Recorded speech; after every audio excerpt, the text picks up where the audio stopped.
Friends எல்லாருக்கும் வணக்கம். Welcome to my channel Mithu fashion. ஒரு 10 நாள் கழிச்சு வீடியோ போடுறோம் இல்லைங்களா? நிறைய பேர் லாஸ்ட் வீடியோவில் கூட கேட்டிருந்தீங்க, ஏன் சிஸ்டர் வீடியோவே போடலை அப்படின்ட்டு.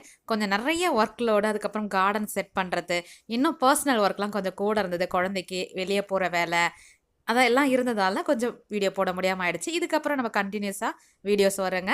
வாங்க, இன்றைக்கான வீடியோ பார்த்தீங்கன்னா ரோஜா பூ பற்றி தான் பார்க்க போகிறோம். லாஸ்ட் வீடியோவில் கேட்டிருந்தீங்க, என்னுடைய கார்டனில் செடி வச்சது வச்ச மாதிரியே இருக்குது அப்படின்ட்டு. நீங்கள் வச்சு ஒரு 6 மாதம் இருக்கலாம், இல்லைனா இப்போ தான் 1 மாதம் வாங்கி வச்சுருந்தா கூட இந்த சீசனில் அந்த செடியை நம்ம தட்டி கொடுத்து தாங்க எடுத்துகிட்டு வர வேண்டியது இருக்கும். வெயில் காலம் அப்படின்னும் பொழுது நம்ம வச்ச உடனே சில செடிகள் வாடிடும், அந்த ரூட் ஷாக் ஏற்படும், இந்த மாதிரி பிரச்சனைகள் இருக்கலாம். இல்லை வச்சு 1 வருஷம் ஆனால் கூட பூக்காமல் இருக்குது அப்படின்னா அந்த செடிக்கு என்ன ப்ராப்ளம், எதனால் அப்படின்ட்டு இந்த வீடியோவில் பார்க்கலாம். நல்லா பூத்துட்டு இருந்த செடி கூட பூக்காமல் இருந்திருக்கலாம். இது சீசன் வெயில் காலமாக இருக்கிறதால கூட இருக்கலாம்.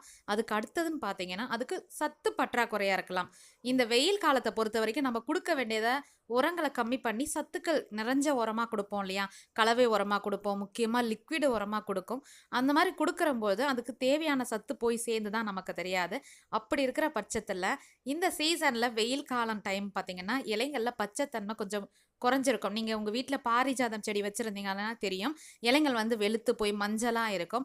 அதே ரோஜா செடியிலையும் இருக்கும். நான் இந்த வீடியோலேயே காட்டியிருப்பேன். இதுக்கு முன்னாடி ஒரு 7 டேஸ் ரோஸ் போயிருக்கும் பார்த்தீங்களா? அதோட இலையும் மற்ற ரோஜா செடி இலைங்கள்லாம் பார்த்தீங்கன்னா வித்தியாசமாக இருக்கும். இதெல்லாம் நல்லா பூத்துட்ருக்கு. அந்த செடி மட்டும் கொஞ்சம் செடியோட வளர்ச்சியுமே தடைப்பட்டிருந்தது, பூக்களும் வைக்கலாம். அப்படியே இருந்ததால் நான் பார்த்தீங்கன்னா கலவை உரமாக கடற்பாசியம் ஒரே ஒரு ஸ்பூன் அளவுக்கு எடுத்துக்கிட்டேன். அது கூட எப்சம் சால்ட்டு. ஏன்னா மெக்னீஷியம் சல்ஃபேட் கம்மியாக இருக்கும்போது தாங்க இலைகள் வந்து பச்சை நிறம் இல்லாமல் இருக்கும். இந்த வெயில் காலத்தில் ரொம்ப தெரியும். இப்போ பாருங்களேன், இந்த நாட்டு ரோஸு ஒயிட் ரோஸ் தான். இதோட இலைகள் எப்படி இருக்குது பாருங்கள். இதுக்குமே அந்த ஒரு ஸ்பூன் அளவுக்கு நான் வச்சுட்டு வந்தேன். ஏற்கனவே வீடியோவில் காட்டியிருந்ததால இதில் நான் உங்களுக்கு ஓரலாக மட்டும் சொல்லியிருக்கேன். அதை வைக்கும் பொழுது பார்த்தீங்கன்னா ஒரு 10 நாளைக்கு இடைவேளையில் வச்சுட்டு வாங்க. ஸ்லோவாக தாங்க போகும் செடிக்கு பொறுத்த வரைக்கும். வேர் பகுதியில் நம்ம லிக்விடாக கொடுக்கும்போது தான் குயிக்காக கரைஞ்சி போயிடும்.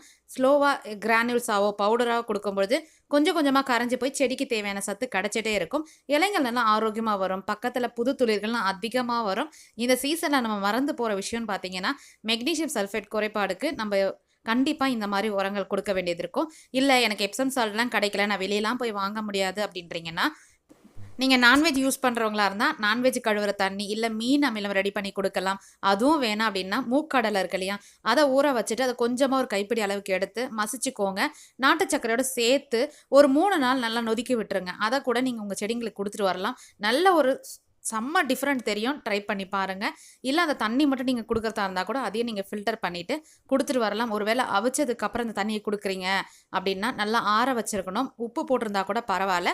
நம்ம கூட கொஞ்சம் தண்ணி சேர்த்துட்டு உங்கள் செடிங்களுக்கு கொடுத்துட்டு வரலாம். நல்ல ரிசல்ட் கிடைக்குங்க.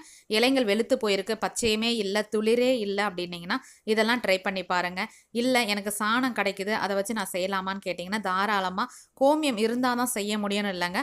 அது கூட நீங்கள் கரைச்சி அப்படியே தெளிச்சிட்டு வரலாம். கண்டிப்பாக டைலூட் பண்ணிவிட்டு தெளிங்க. நிறைய தண்ணி சேர்த்து செடிங்களுக்கு மேலே தெளிச்சிட்டு வரணும். இந்த வெயில் காலத்தில் பார்த்தீங்கன்னா என்னுடைய மாடி தோட்டத்தில் நான் க்ரீன் ஷேடே போடலாங்க. அப்படியே தான் கொண்டு வந்திருந்தேன். ஏன்னா கிளைமேட் கொஞ்சம் நல்லா இருந்தது. நடுவில் கொஞ்சம் மழை கிளைமேட்லாம் இருந்ததால் இப்போ தான் இந்த 1 வாரமாக சரியான வெயில் இருக்குது. இதை தாண்டி பார்த்தீங்கன்னா ஆடிப்பட்டம் ஆரம்பிச்சிருச்சு அப்படின்னா கொஞ்சம் கிளைமேட் மாற ஆரம்பிச்சிடும்.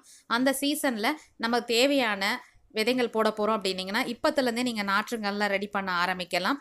நானுமே இப்போ தான் மாடி தோட்டத்தை கிளியர் பண்ணி ரெடி பண்ண ஆரம்பிச்சிருக்கேன். நீங்களும் பண்ண ஆரம்பிச்சிங்க அப்படின்னா எனக்கு கீழே கமெண்ட்டில் சொல்லுங்கள். நம்ம ஊர் சீசன் கிளைமேட்டுக்கு நல்லா வளரக்கூடிய ரோஜா செடிகள் எல்லாமே நாட்டு ரோஸாக இருக்கட்டும், பன்னீர் ரோஸு, நாட்டு ஒயிட் ரோஸு, பட்டன் ரோஸு, எக்கச்சக்கமான வெரைட்டிஸ் இருக்குது. இது எல்லாமே நல்லா சூப்பராக பூக்குங்க. நல்லா வெயில் படுற இடமா வைக்கணும். இந்த செடிங்கள்லாம் வந்து சீக்கிரம் பட்டு போகாது. உங்கள் செடிங்களுக்கு வந்து வேர்ப்புழு தாக்குதல் இல்லாமல் பார்த்துக்கிறதுக்கு ஒரு 3 மாதத்துக்கு ஒரு முறை வேப்பம் புண்ணாக்கோ இல்லை வேப்ப இலைங்களை நீங்கள் மூடாக்கு மாதிரி போட்டுட்டு வரலாம். இதான் வந்து செடிங்கள் பக்கத்தில் பூச்சி தாக்குதல் எதுவும் வராமல் இருக்கும். அதே மாதிரி வேர் தாக்குதல் எதுவும் இல்லாமல் இருக்கிறதுக்கு கண்டிப்பாக நம்ம செடியை ப்ரொடெக்ட் பண்ணோம். ட்ரை பண்ணி பாருங்கள். அடுத்தடுத்த வீடியோ பதிவில் மாடி தோட்டத்தை இந்த ஆடிப்பட்டத்துக்கு எப்படிலாம் ரெடி பண்ணுறேன், என்னெல்லாம் போட போகிறேன் அப்படின்றதையும் நெக்ஸ்ட் வர வீடியோஸில் பார்க்கலாம். உங்களுடைய பிளான் எப்படின்றதையும் எனக்கு கீழே கமெண்ட்டில் சொல்லுங்கள். உங்களுக்கு வேறு ஏதாவது டவுட் இருந்தது அப்படின்னா எனக்கு கீழே கமெண்ட் பண்ணுங்கள். அப்போ இன்றைக்கி இந்த வீடியோ பதிவு உங்களுக்கு யூஸ்ஃபுல்லாக இருந்திருக்கும்னு நினைக்கிறேன். யூஸ்ஃபுல்லாக இருந்துச்சு அப்படின்னா நம்ம சேனலை சப்ஸ்கிரைப் பண்ணிக்கோங்க. இன்னொரு இன்ட்ரெஸ்டிங்கான வீடியோவில் நான் உங்களை மீட் பண்ணுறேன். லைக் பண்ண மறக்காதீங்க. Thank you. Bye bye. Have a pleasant day.